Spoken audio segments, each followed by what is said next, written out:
Om Sthapakaya cha dharmasya sarvadharmasvarupine avatara varishtaya Ramakrishnaya te namaha.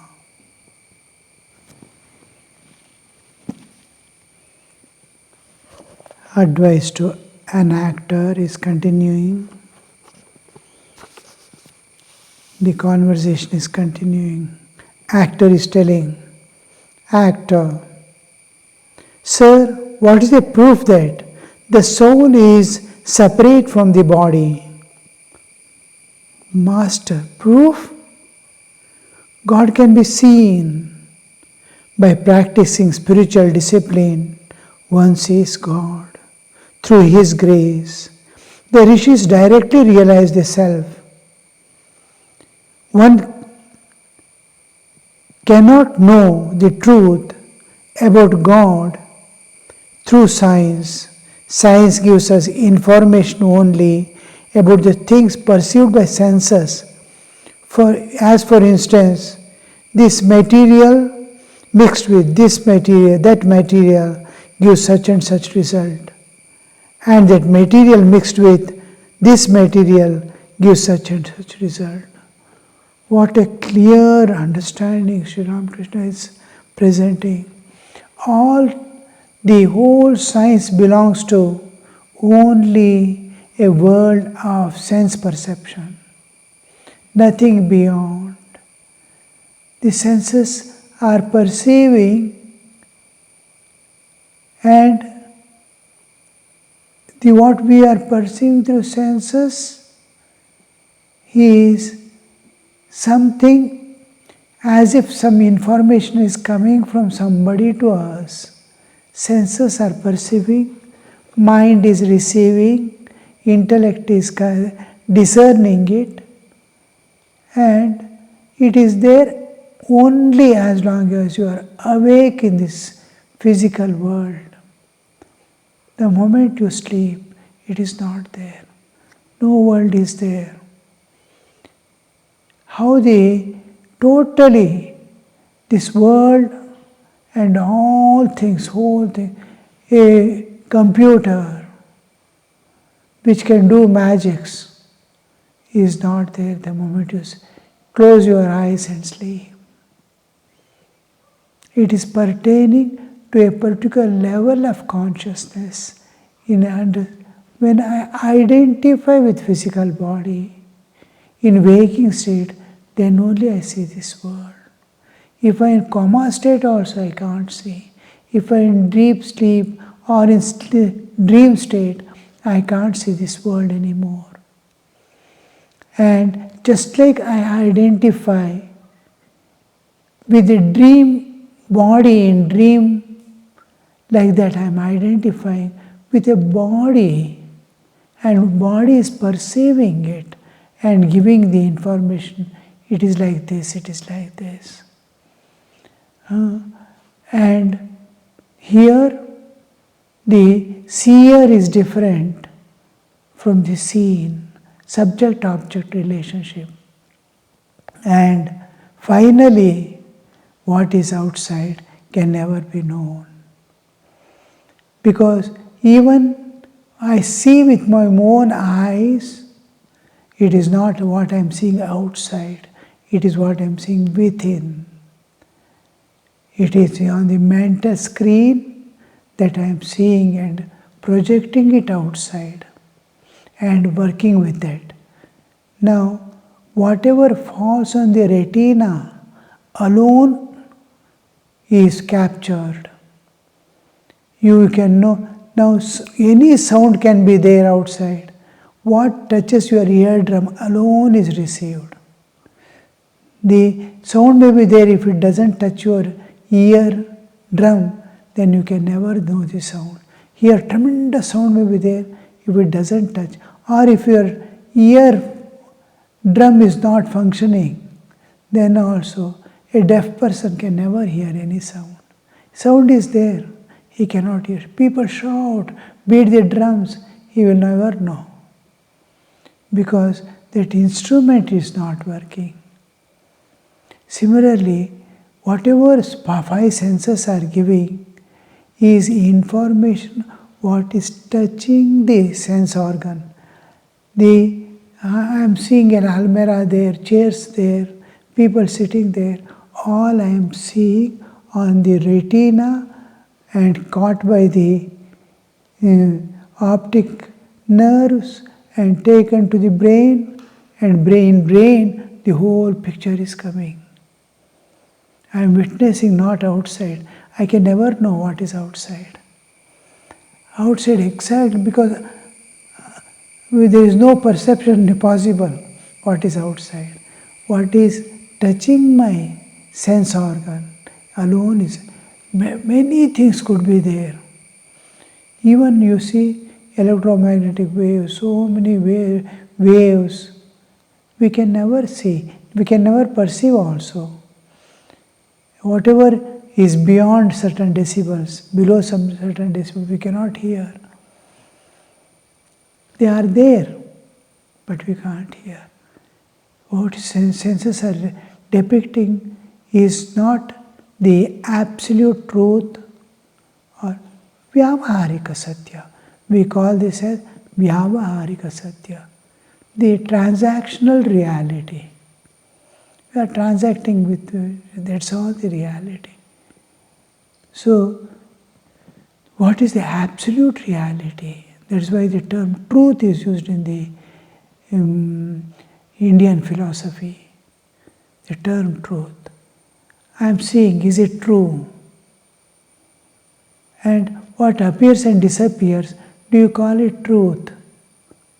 What all you are seeing, disappear, constantly changing and disappearing.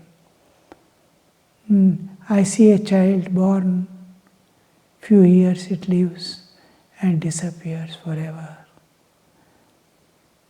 The bodily existence was made from this earth, eating what earth has produced. Vegetables, animals, he ate, and that became the body, and again that body went back to the earth. From earth it comes, to earth it goes. So, what is reality here? So, Sri Ramakrishna is clearly defining this is sense, world of sense perception. There is unchanging, eternal reality. You have two existences, one spiritual existence, one physical bodily existence. Bodily existence is entirely different from the spiritual existence. Spiritual is imperishable, everlasting. You as Atman was there before the creation came into existence and is there now also. You are taking so many bodies and going, still the Atman never changed. Even it's passing through the states, three states, waking, dreaming and deep sleep every day. But who is the projecting to the three bodies and seeing this world? That alone is real. So, again I will read, Master, God can be seen. By practicing spiritual discipline, one sees God through His grace. The rishis directly realize the self.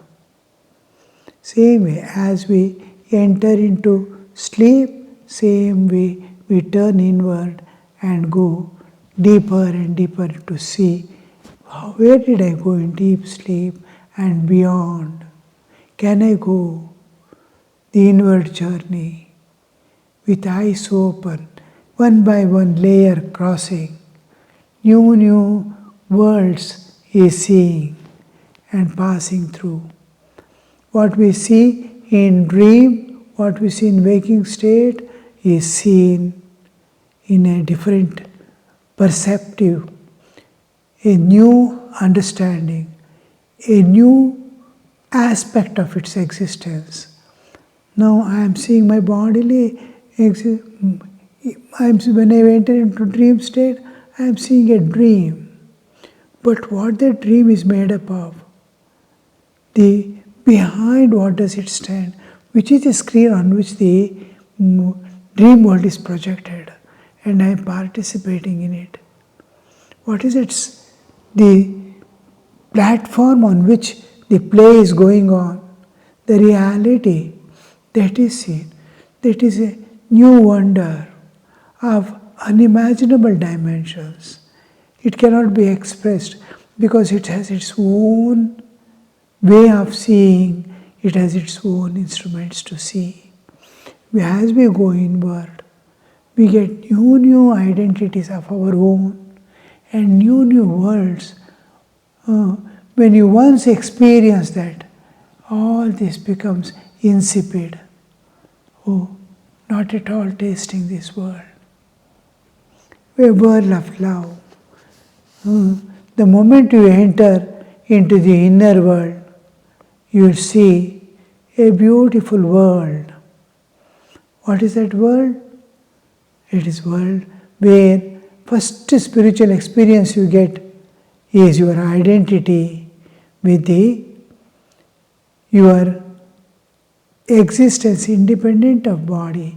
You get a prema sharira and look at the form of the God. So you are transcending, you are entering into a higher dimension. When you enter into sleep, you are entering into lower dimensions. More and more darkness, as if more and more unreality compared to as if you are going inward, it is shrinking back. Then it expands into infinity, of course, the 10th door.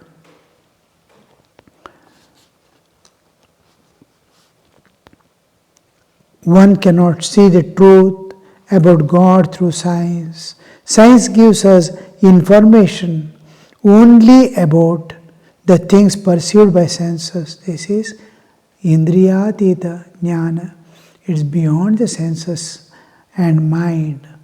Vangmanatita, beyond the mind and senses. Science gives us information only about the things perceived by senses. For this reason, man cannot comprehend spiritual things with his ordinary intelligence. To understand them, he must live in the company of the holy persons. You learn to feel the pulse by living with a physician. Because of that, you cannot get the exact understanding what is spiritual, what is God. You cannot get. For this reason, man cannot comprehend spiritual things. Because we are accustomed from by birth, we have seen only this world of senses, sense perception, that we are living. It is like you have entered into a dream world and you are living there eternally. You don't know there is the dream world through which you are passing through is a false thing. You never know. Suppose you are going through continuously day and night for lifelong, you will not know there is a reality other than this dream world. Like that we are passing through the whole life. There we are passing through in dream a maximum 12 hours. Here we are passing through whole life. Now and then disconnecting from it by entering into dream and deep sleep and coming back to waking state. We are spending, the story is continuing. Each time I miss myself and again project myself.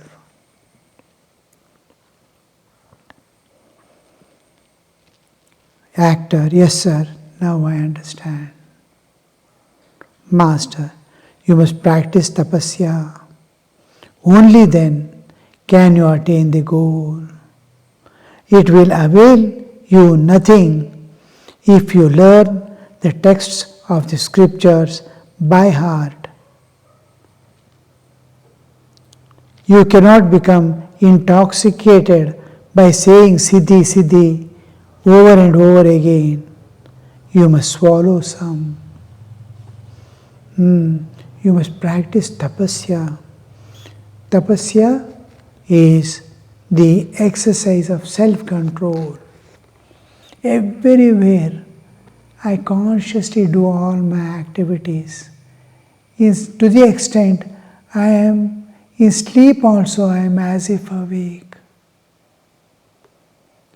How much of training, how much of self-control, how much of training is necessary to come to that level of understanding. There was a king. He had a minister and a whole army and all that. There was the army head, and he was an expert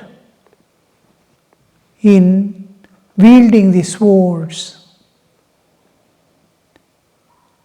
He was nobody could defeat him in the sword fight. He has never seen a defeat. And slowly the king is becoming aged, and much before, the one who was in charge of the whole army, who was used to the sword fighter, he is also retired from the job because of the old age. King, out of gratitude, makes a palace for him, small, nice one, to live independently, spend old age, and gives him lots of attendants and whatever is needed for his survival. And everything is flourished. And then king had small children coming up. Now the king wants the children to learn sword fighting. The youngest, the elder two are already prince. They are working nicely, functioning. They are growing. The youngest one is just coming up. The king wants him to go and learn the sword fight from the person, the earlier chief of the army. Then this was suggested by the minister. So king accepts it and takes the boy to that teacher. Teacher means his army, he was an army in charge, the captain. And then he tells him, the old man now, once upon a time a great warrior, is now in his old ages and leaves the boy there. The captain says, you leave the child here, I will make him the best sword fighter. Then he leaves and goes. The old man and his family are living, and then this boy is there. First thing they do is to make him sweep, clean the area around, bring wood for fire, all these things.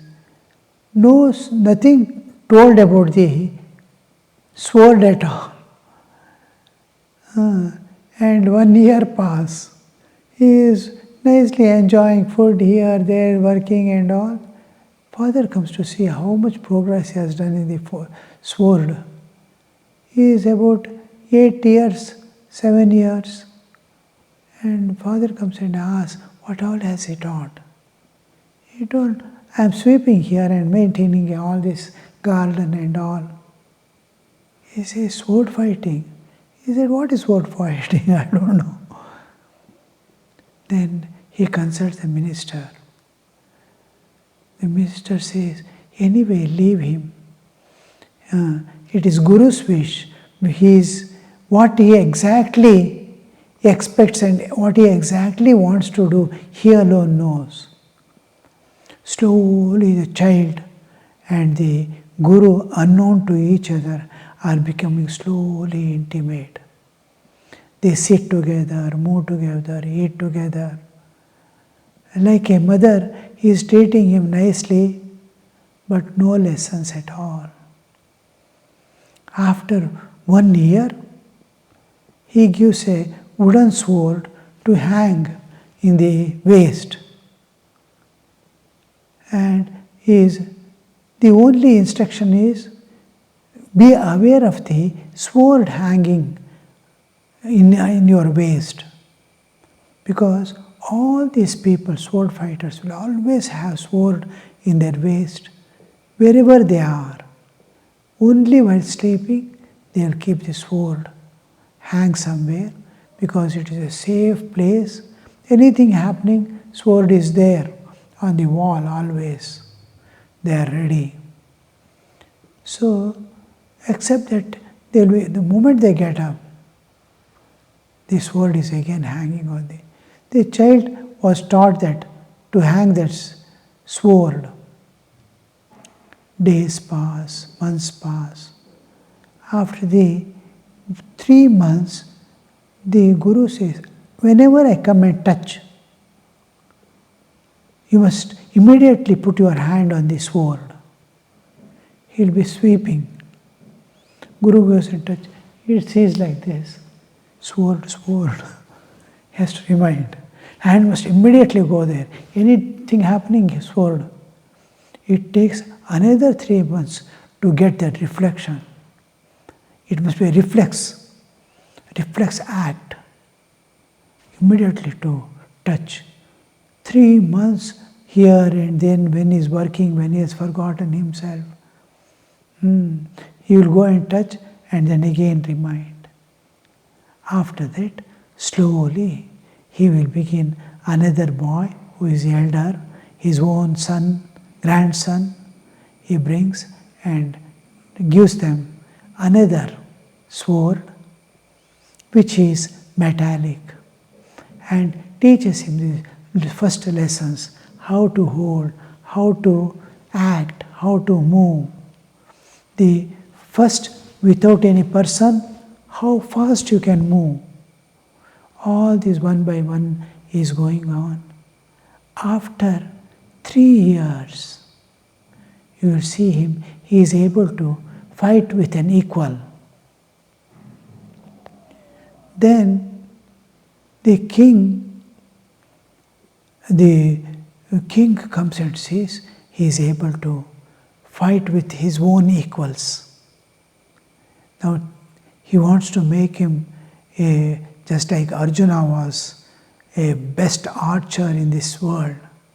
He wants to make. And then he's so many techniques. Jumping, running, on the horseback to fight with his sword. So many things. Almost 10 years pass. 10 years pass. And he's growing up, young man. He can, any soldier, he can invite for a combat and defeat them. To that extent he comes. Then the Guru wants to teach him, now physically, in waking state, he is able to defeat every sword holder. To that extent. Another 2 years pass. Then Guru wants to give him a new lesson. When he is asleep, can he, anybody coming and touching, can he immediately? Because when we are asleep, anybody coming and touch will not know. So he slowly makes him, when he is asleep, he will go and touch. When he is asleep, he will just get up and try to sit from the sleep. Again remind him. And he comes to that state that anybody, any sound, anywhere, any time, he is immediately his hand goes to the sword. In sleep, he is able to immediately stand up with a sword in the hand. Smallest touch, smallest this one. Then, Guru wants to teach him when a person is coming somewhere, his awareness must be able to catch that person is coming to fight or kill. So his mind vibrations, he must be able to catch and fight. And be alert immediately. He is asleep. In sleep also, somebody is coming to kill him. Somebody is coming to kill him. In sleep, he is asleep. The vibrations he must be able to catch immediately. No, somebody is coming there to kill. To that extent. Now, the Shishya gets a doubt. Suppose I go unknowingly to king when he is asleep, not king, this master. Suppose I go to, master is sitting in some other room in his own hall. Suppose I go there for some reason with a sword, will he be able to recognize me? Because he is teaching that. He is teaching a person in sleep to recognize an enemy coming, yet he has not reached him. No sounds are made. His intention he must be able to catch. Then he wants to test the Guru. He thinks, suppose I go now with this sword, will my Guru recognize me? Suppose I go now. He is in the next room. From next room, Guru is telling, come, come. I am waiting for you. His thought has already been caught by the Guru. Come, come, Guru is telling. That is how the things move. So how deeper you go, deeper you go, deeper you go, new dimensions open up. New dimensions. How much to go, how deeper you can go there is no end, endless. So Sri Ramakrishna says, tapasya is needed to know exactly. You must practice tapasya. Om Shanti Shanti Shanti Harihi Om Tat Sat Shri Ramakrishna Arpanamastu.